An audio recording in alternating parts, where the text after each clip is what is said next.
Back to the channel, folks. This is daily update for MULN Stock. And before we talk about the price action, what's happening to the stock right now, I just want to make it clear that yesterday I released a video, talked about the SEC filing, and a lot of folks were saying in the comment section they already had this information, they already knew this information.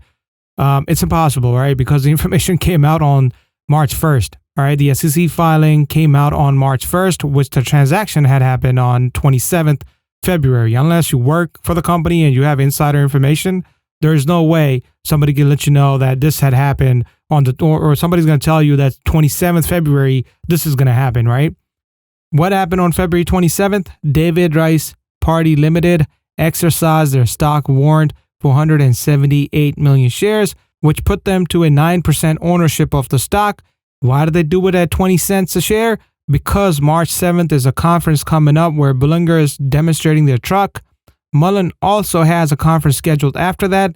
And as I've been making daily videos and I showed you that MULN is hiring a lot of engineers and they're pretty serious about, executing, and they're going to get $260 million this year in cash, which is again all pushing toward the company trying to grow. Okay.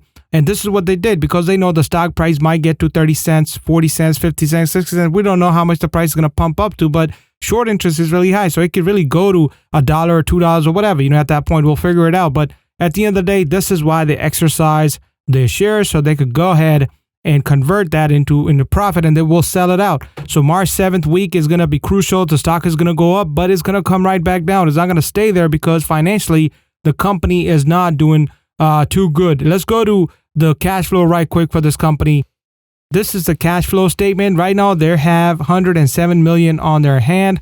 And again, their expenses are 84 million, which is they're not profitable right now. So they're not making any money to feed this end cash position. Where this comes from the stocks and the warrants and etc. With that being said, they are promised $260 million this year, which put them in a position to be successful, at least, try to expand the business or maybe come out. And I think they got 2 years on their hand to be able to be profitable and be able to survive this company. Otherwise, we have a problem if they run out of cash.